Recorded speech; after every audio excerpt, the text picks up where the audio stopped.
Hello students, आज हम लोग स्ट्रेट लाइन पढ़ेंगे। 2 डायमेंशनल कोऑर्डिनेट ज्योमेट्री का स्ट्रेट लाइन पढ़ेंगे और स्ट्रेट लाइन में भी एक स्पेशल यूनिट पढ़ेंगे हम लोग। और उस यूनिट में क्या पढ़ेंगे हम लोग तो उसका ब्रीफ डिस्क्रिप्शन दे रहे हैं कि कोई एक्सटर्नल पॉइंट से किसी लाइन पर परपेंडिकुलर ड्रा करेंगे। किसी एक्सटर्नल पॉइंट से एक लाइन पर परपेंडिकुलर ड्रा करेंगे और उस परपेंडिकुलर का लेंथ निकालना है मुझे। पहले उस थ्योरी को समझेंगे, तब उससे रिलेटेड जो प्रश्न है उसको देखेंगे हम। तो क्या पढ़ रहे हैं हम लोग? 2 डायमेंशनल कोऑर्डिनेट ज्योमेट्री का स्ट्रेट लाइन पढ़ रहे हैं और स्ट्रेट लाइन में distance of a point from a line पढ़ेंगे हम। ओके, तो स्टार्ट करते हैं हम लोग कौन सा चैप्टर पढ़ रहे हैं? हम लोग पढ़ रहे हैं स्ट्रेट लाइन।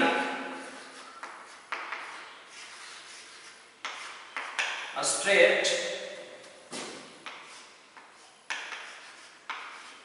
लाइन।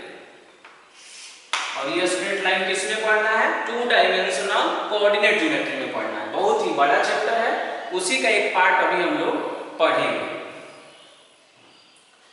तो हेडिंग हम लोगों का होगा टू फाइंड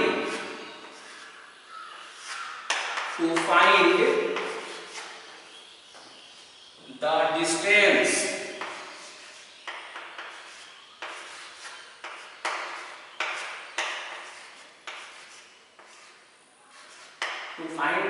डिस्टेंस बहुत सारे बुक में देखेंगे कि इस डिस्टेंस को एक और भी वर्ड यूज करता है, परपेंडिकुलर लेंथ।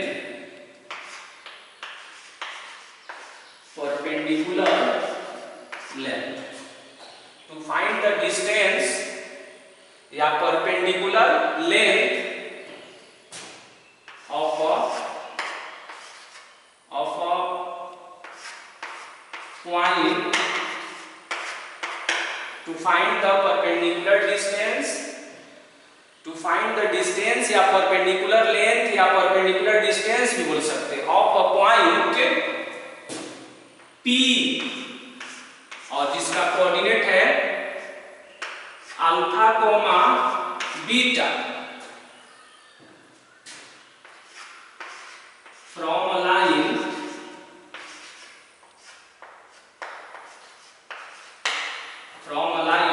और उसका इक्वेशन है ax plus by plus c is equal to 0। इस कॉन्सेप्ट को सबसे पहले हम लोग डेवलप करेंगे। ये इतना इंपॉर्टेंट है कि ये टॉपिक ना सिर्फ स्ट्रेट लाइन में यूज होता है, बल्कि कोनिक सेक्शन के हर एक्सरसाइज में इस कॉन्सेप्ट को हम यूज करते हैं। साथ ही साथ फिजिक्स में भी इसका बड़े पैमाने पर यूज है, केमिस्ट्री में भी हम यूज करते हैं इसको, और भी जो है साइंस के बहुत सारे ब्रांच है जहां पर इसकी रिक्वायरमेंट मुझे आते रहती है। अब इसको समझते हैं। टू फाइंड द डिस्टेंस या perpendicular length of a point, और उस पॉइंट का कोऑर्डिनेट दिया हुआ है P alpha comma beta from a line ax plus by plus c is equal to 0। 2 चीजें यहां पर ऑलरेडी सप्लाई है। एक पॉइंट है P जिसका कोऑर्डिनेट है अल्फा कोमा बीटा, और एक लाइन है ax plus by plus c is equal to 0। ये लाइन का इक्वेशन है, क्योंकि हम लोगों ने कई बार डिस्कस किया कि every equation of first degree in x and y always represent a straight line. कोई भी इक्वेशन जिसमें x का पावर 1 होगा और y का पावर 1 होगा, वो स्ट्रेट लाइन को रिप्रेजेंट करता है। तो हम लोग अभी थ्योरी उसका डेवलप कर रहे हैं, तो क्यों नहीं इसको 2D प्लेन में इसको सेटअप करें, उस पॉइंट को भी और उस लाइन को। तो हम क्या करते हैं, अब इसका डिडक्शन हम करने वाले हैं, तो डिडक्शन करने के लिए हम एक 2D प्लेन बनाते हैं। 2D प्लेन आप समझते हैं कि x एक्सिस और y एक्सिस जब हम बनाते हैं ऐसे, इसको आप बहुत पहले से यूज कर रहे हैं, ये 2 डायमेंशन में है, कुछ ऐसा है, और ये इसका ओरिजिन है। हम ऐसा मान लेंगे कि ये जो लाइन है ये ऐसे पास कर रहा है। ये कैसे भी हो सकता है, ये जरूरी नहीं है कि इसको हम ऐसे ही दिखाएंगे, लेकिन हमने ऐसा एज्यूम किया कि ये लाइन है और ये इस लाइन का इक्वेशन ax + by + c = 0। ये लाइन कहीं ना कहीं x एक्सिस को कट किया होगा, जहां x एक्सिस को कट किया उसको हमने कैपिटल A माना, और जहां पर ये y एक्सिस को कट किया उसको हमने कैपिटल B माना। ये लाइन है तो दोनों साइड में एरो लगा देंगे। उस लाइन का इक्वेशन मुझे मालूम है, और क्या इंफॉर्मेशन मालूम है कि एक पॉइंट दिया हुआ है, यहां पर हमने मान लिया कि एक पॉइंट है P, एक पॉइंट है P जिसका कोऑर्डिनेट है अल्फा, बीटा, और यहां से मुझे परपेंडिकुलर एक ड्रा करना है, यहां से एक परपेंडिकुलर ड्रा करना है। जब भी हम किसी लाइन से किसी पॉइंट का डिस्टेंस निकालते हैं तो स्लाइड नहीं मेजर करते। अब जैसे ये लाइन है AB और P एक पॉइंट है, तो बताना है कि वो पॉइंट और इस लाइन के बीच में कितना डिस्टेंस है। तो हम ऐसे खींचेंगे ताकि ऐसा फील हो कि यहां पर आकर 90 डिग्री का एंगल बनाया, परपेंडिकुलर। और इसको हमने, ये जो परपेंडिकुलर का लेंथ है, इसको हमने यहां हमने n से डिनोट कर दिया, और मुझे Pn कैलकुलेट करना है। बातें आप समझ गए होंगे। ये एक लाइन है और इस लाइन का इक्वेशन है ax + by + c = 0। AB एक लाइन है जिसका इक्वेशन दिया हुआ है ax + by + c = 0, उस लाइन का इक्वेशन है। और एक पॉइंट है P जिसका कोऑर्डिनेट है अल्फा, बीटा, और मुझे उस पॉइंट का इस लाइन से परपेंडिकुलर डिस्टेंस फाइंड करना है। उसके लिए हमको फॉर्मूला डेवलप करना है यहाँ पर।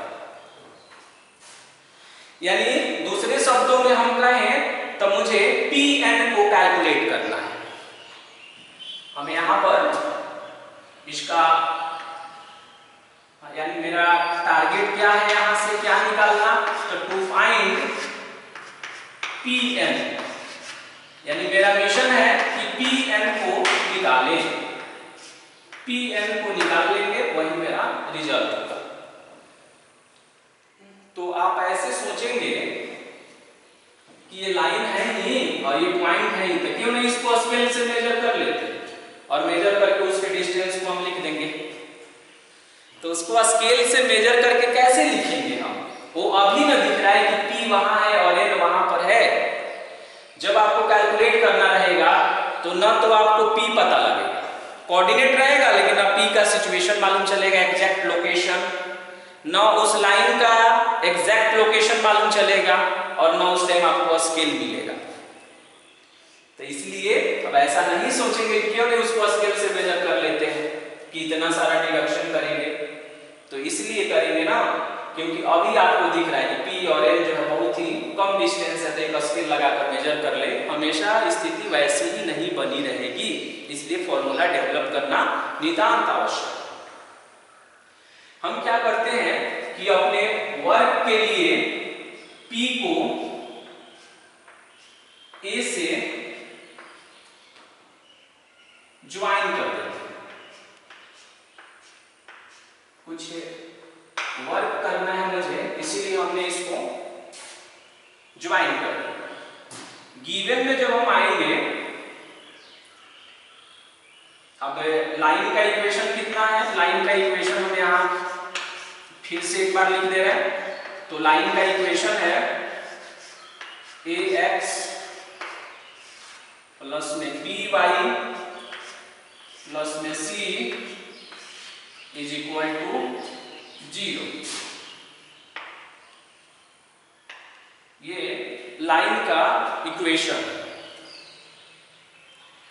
अब मुझे क्या करना है कि जब लाइन का इक्वेशन आपको मालूम रहता था तो आप जो है प्रीवियस क्लासेज में सेकेंडरी स्तर पर आप पढ़ते थे, इसका ग्राफ बनाने के लिए क्या करते थे कि आप एक टेबल बनाते थे।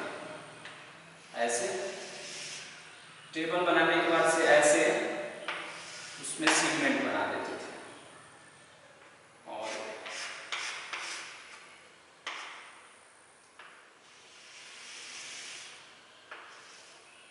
कुछ ऐसे टेबल बनाते थे, तब आप उसका ग्राफ बना करते थे। ये बहुत ही इंपॉर्टेंट पार्ट है, इसलिए इसको सावधानी से समझना है, बहुत आसान है।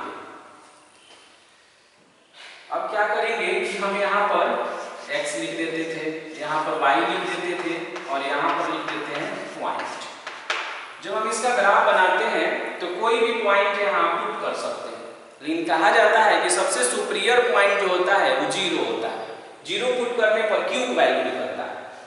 तो एक बार हम क्या करते हैं कि y का वैल्यू 0 करते हैं, y के जगह पर 0 रखते हैं। तो जब y के जगह पर 0 रखेंगे तो ये टर्म डिलीट हो जाएगा, समाप्त हो जाएगा। उस कंडीशन में x का वैल्यू निकालना है। तो बताइए x का वैल्यू कितना है? प्लस c RHS में जाएगा तो माइनस c हो जाएगा, और a इनटू में है तो डिवाइड कर देगा, यानी कुछ ऐसा आएगा, माइनस में c बाई a आएगा। फिर एक बार x के जगह पर 0 रख देते हैं, तो x के जगह पर 0 रखेंगे तो माइनस में c बाई b आएगा। जब हम पॉइंट बनाते हैं तो पहले x कोऑर्डिनेट को लिखते हैं और बाद में y कोऑर्डिनेट को लिखते हैं, तो कुछ ऐसा बनेगा, माइनस c बाई a और कॉमा में 0 हो जाएगा। फिर यहां पर हो जाएगा 0 और कॉमा माइनस में c बाई b हो जाएगा। पॉइंट हमने बना दिया। अब एक क्वेश्चन है कि 0 ही क्यों पुट किया गया? अदर पॉइंट को भी तो पुट किया जा सकता था ना, लेकिन मेरे दिमाग में क्यों आया कि मुझे 0 पुट करना चाहिए? क्योंकि एक बात मुझे मालूम है पहले से, और आप भी जानते हैं कि अगर कोई पॉइंट x एक्सिस पर है तो उसका y कोऑर्डिनेट 0 होगा, और अगर कोई पॉइंट y एक्सिस पर है तो उसका x कोऑर्डिनेट 0 होगा।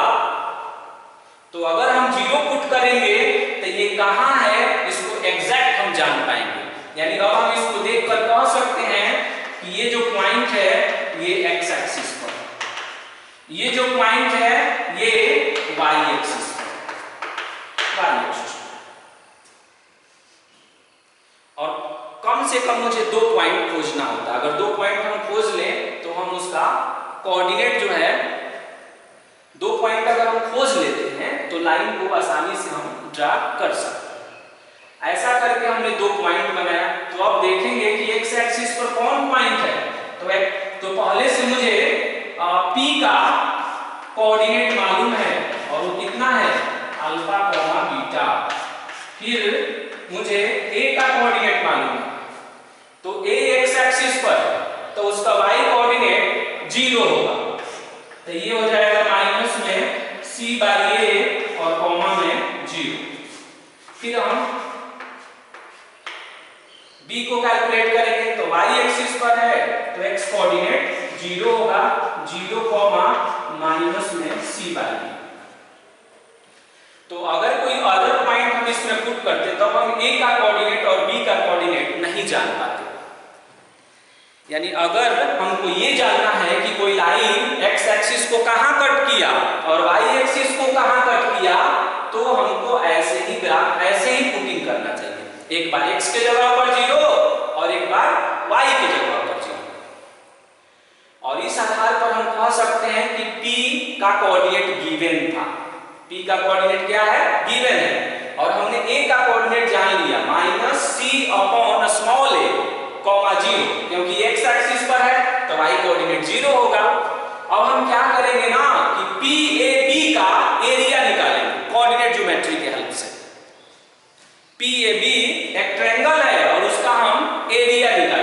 जैसे पहले फॉर्मूला हम यूज करते थे ना एरिया निकालने के लिए, हाफ x1 ब्रैकेट में y2 minus y3 x2 y3 minus y1 x3 y1 minus y2, उस फॉर्मूले को यूज करेंगे 10th वाले को और PAB का एरिया कैलकुलेट करेंगे।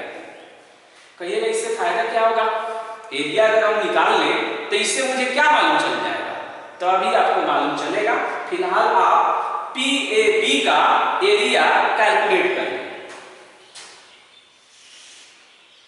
तो जब हम एरिया कैलकुलेट करते थे तो एक कोऑर्डिनेट को मानते थे x1 y1, दूसरे वाले को x2 y2 और तीसरे वाले को मानते थे x3 y3।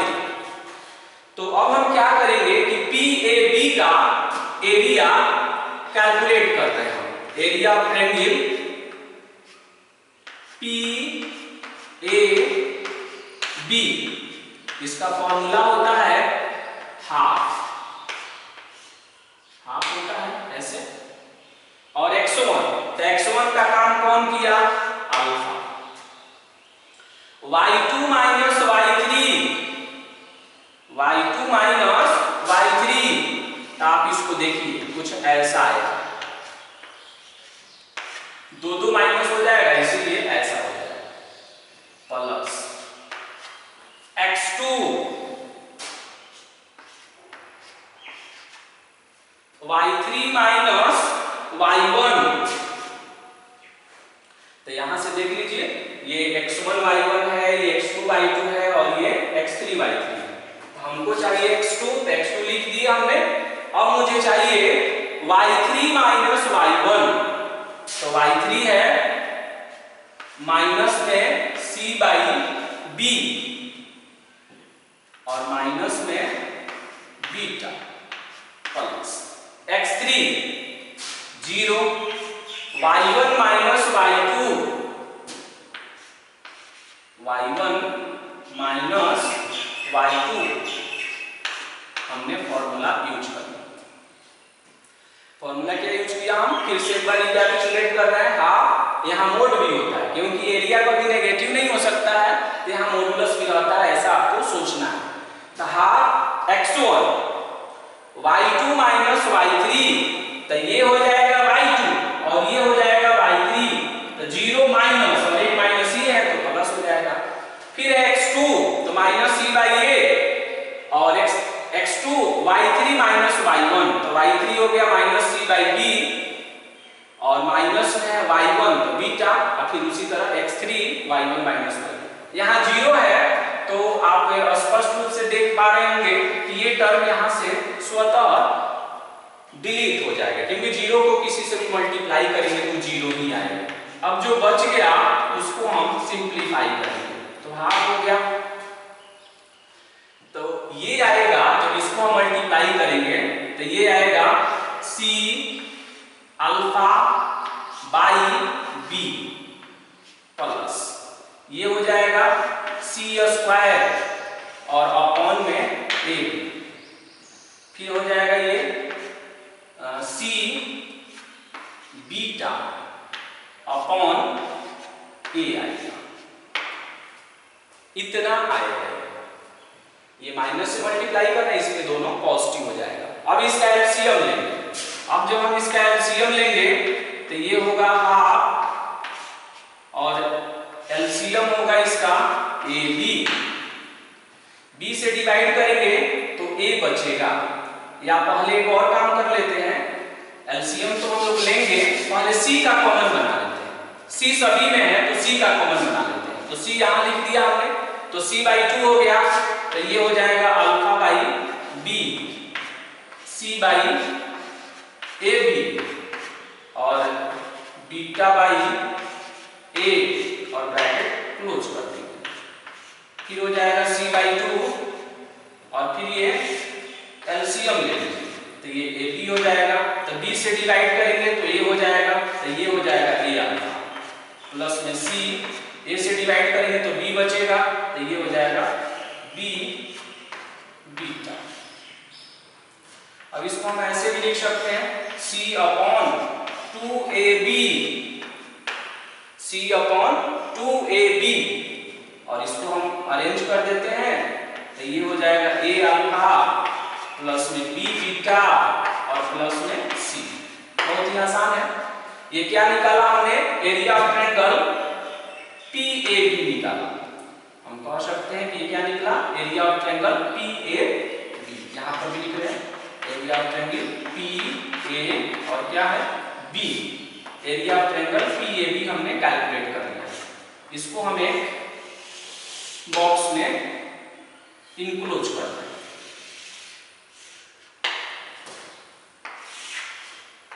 अब देखेंगे कि एरिया ऑफ ट्रायंगल PAB निकालने का क्या और भी कोई फॉर्मूला है क्या? अगर हम कोऑर्डिनेट ज्योमेट्री का यूज नहीं करते, पहले वाले ज्योमेट्री का यूज करते जो हम लोगों ने प्राइमरी सेक्शन में पढ़ा प्लेन ज्योमेट्री, वहां पर जब हम एरिया ऑफ ट्रायंगल निकालते थे तो half into base into corresponding altitude का यूज करते थे, जिसको आप बोलते थे 1/2 गुना आधार गुना संगत शीर्ष लंब। तो क्या हम PAB का एरिया उससे भी कैलकुलेट कर सकते हैं? अब ये बोर्ड है, मान लीजिए इस बोर्ड ये रेक्टेंगुलर शेप है, इस बोर्ड का एरिया हम किसी भी मेथड से क्यों ना निकालें, वो वैरी नहीं करेगा। मान लीजिए कि अगर हम कहें कि ये 12/4 का बोर्ड है, मतलब कि 12 फीट लंबा है और 4 फीट चौड़ा है, तो इसका एरिया निकालेंगे तो L इंटू बी, तो 12 को 4 से मल्टीप्लाई करेंगे तो 48 हो जाएगा, स्क्वायर फीट हो जाएगा, क्योंकि हम ये फीट में बोल रहे हैं। और किसी अदर मेथड से भी निकालेंगे तो वो 48 ही रहेगा। तो हम क्या करेंगे कि PAB का एरिया पुनः निकालेंगे, लेकिन इस बार प्लेन ज्योमेट्री के हेल्प से निकालेंगे। तो अब हम लिखते हैं कि अगेन पुनः again area of triangle PAB। तो फॉर्मूला क्या होता है? 1/2 यानी हाफ, और बेस के रूप में हमने AB को सिलेक्ट किया। बेस में हमने किसको सिलेक्ट किया? AB। तो बेस हो गया AB, और जब हम बेस चुनेंगे AB तो उसका जो अपोजिट वाला वर्टेक्स है ना, वहीं से एल्टीट्यूड खींचते हैं। जैसे हमने बेस चुन लिया AB, तो एक ऐसा वर्टेक्स है जो छूट गया, वो कौन है? P। तो P उसका अपोजिट वर्टेक्स होगा, यानी विपरीत शीर्ष होगा, और तब वहां से परपेंडिकुलर खींचेंगे जिसका नाम है PN। तो half into base into corresponding altitude कितना हो जाएगा? PN हो जाएगा। अब क्या करेंगे कि हाफ रहने देंगे, इनटू देखेंगे कि क्या AB कैलकुलेट हो सकता है क्या। तो A का कोऑर्डिनेट मुझे मालूम है, B का कोऑर्डिनेट भी मालूम है, तो डिस्टेंस फॉर्मूला का यूज करके AB को कैलकुलेट करेंगे। तो डिस्टेंस फॉर्मूला यूज करिए, अंडर रूट पढ़ते थे ना x1 माइनस x2 का होल स्क्वायर, तो माइनस C/A और माइनस में 0, क्योंकि हमको A और B देखना है, और फिर देखेंगे 0 प्लस C/B का होल स्क्वायर और इनटू में P। 10th क्लास में ये फॉर्मूला आप लोग पढ़े हुए ऑलरेडी, x1 माइनस x2 का whole square plus y1 minus y2 का होल स्क्वायर। अब इसको सिंप्लीफाई करिए, हाफ हो जाएगा into under root C square by A square, और फिर हो जाएगा C square by B square, और इनटू में हो जाएगा PN। अब ना इसका एलसीएम लेते हैं। अच्छा, एलसीएम से पहले C स्क्वायर का कॉमन बना लेते हैं इसके अंदर। तो C स्क्वायर का कॉमन करेंगे तो 1/A स्क्वायर और प्लस में 1/B स्क्वायर, ब्रैकेट क्लोज कर देंगे, और फिर हो जाएगा यहाँ पर PN हो जाएगा। C स्क्वायर को बाहर करेंगे, तो C स्क्वायर को जब बाहर करेंगे तो 1/2, और ये हो जाएगा मॉड C। कहिएगा कि मोड क्यों लिख रहे हैं यहाँ पर, सिर्फ CD तो लिख सकते हैं ना। तो नहीं, किसी का भी स्क्वायर रूट निकालते हो तो हमेशा पॉजिटिव होना चाहिए, और C के बारे में मुझे कोई इंफॉर्मेशन नहीं है, इसलिए वहां मोड लगा दिया ताकि वो हमेशा उसको पॉजिटिव बनाए रखे। और फिर इसका एलसीएम लीजिए, तो ये बनेगा B स्क्वायर प्लस में A स्क्वायर और अपॉन में a स्क्वायर b स्क्वायर और इनटू में हो जाएगा pn। अब a स्क्वायर b स्क्वायर को बाहर करिए तो ab बाहर हो जाएगा। तो उसी तरह अब हम लिख सकते हैं कि हाफ और मोड में c और फिर उसी तरह ab बाहर कर दिए और जब ab यहां पर हम बाहर कर देंगे तो क्या बच जाएगा इसमें under root a square plus b square भी लिख सकते हैं और इनटू में क्या लिख देंगे pn। इसको इक्वेशन नंबर सेकंड मान लेते हैं और इसको हम फर्स्ट मान लेते हैं। ये भी मोड के साथ ही निकलता है एक्चुअली।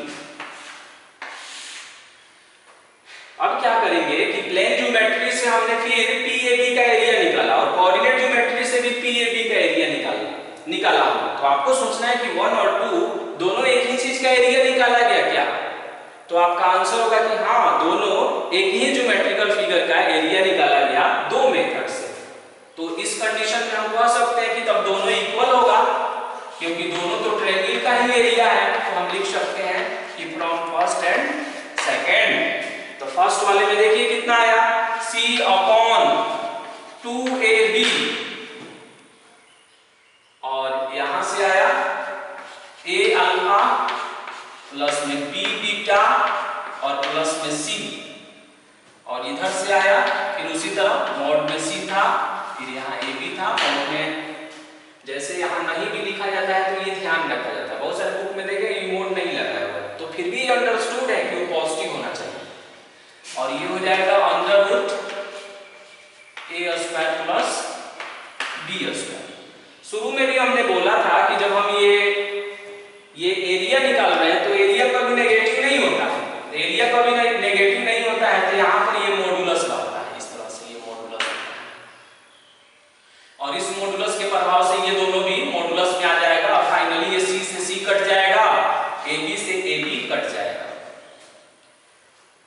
और वहां पर एक 2 भी था तो यहां से हम ऐसे लिख देंगे c/2ab हो गया और यहां पर भी था, यहां पर भी एक 2 था तो यहां पर 2 और ab तो 2 से 2 भी कट गया, ab से ab भी कट गया और यहां पर बगल में था pn जिसको मुझे कैलकुलेट करना है।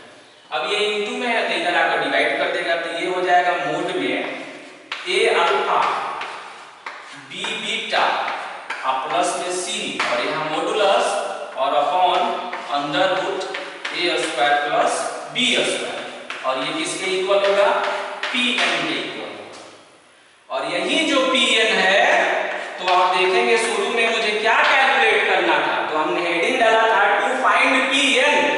तो pn को हमने कैलकुलेट कर दिया perpendicular distance moduli a alpha b beta plus में c upon under root a square plus b square और ये बहुत ही इंपॉर्टेंट फॉर्मूला है। इसको स्ट्रेट लाइन में बार बार यूज करना है और जगह भी इसका बहुत यूज है। इसको थोड़ा और एनालाइज करते हैं कि ये रिजल्ट बताता क्या है, ये रिजल्ट क्या इंडिकेट करता है। मॉडुलस इसलिए लगाया गया है कि ये डिस्टेंस है तो ये हमेशा पॉजिटिव होना चाहिए और किसी का रूट निकालते हैं तो हमेशा पॉजिटिव ही होता है, इसलिए इसमें मॉडुलस लगाने की जरूरत नहीं है। अब देखिए ध्यान से लाइन का इक्वेशन कितना था देखिए और बताइए लाइन का इक्वेशन कितना है तो आप बोलेंगे ax plus by plus c is equal to 0 वो लाइन का इक्वेशन। तो ऐसा लग रहा है कि जो लाइन का इक्वेशन है उसमें RHS में 0 है तो ऐसा लगता है कि ये जो पॉइंट है ना इस लाइन के इक्वेशन को सेटिस्फाई किया है। कहिए कैसे आपको ऐसा लगता है सेटिस्फाई किया है? क्योंकि सेटिस्फाई करता है तभी x के जगह पर x कोऑर्डिनेट और y के जगह पर y कोऑर्डिनेट रखते हैं।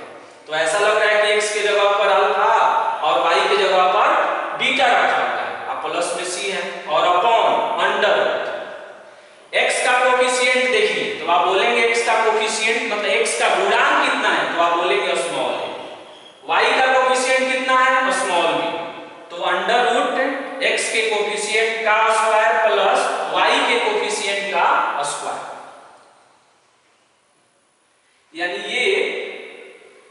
फॉर्मूला इस फॉर्मूले से हम परपेंडिकुलर डिस्टेंस कैलकुलेट कर सकते हैं। और ये बहुत आसान है। क्या सोचना है कि लाइन के इक्वेशन को पॉइंट से सेटिस्फाई कराना है अपॉन अंडर रूट x के कोफिशिएंट का स्क्वायर प्लस y के कोफिशिएंट का स्क्वायर लिख देना है। और ये हो गया। अब ये हो सकता है कि किसी बुक में ये पॉइंट चेंज कर दे, तो जैसे मान लिया अगर यहाँ x1 पॉइंट का नाम अगर रख देता है x1 y1 तो अल्फा की जगह पर x1 और बीटा की जगह पर y1, लेकिन रिजल्ट वैसे ही रहता।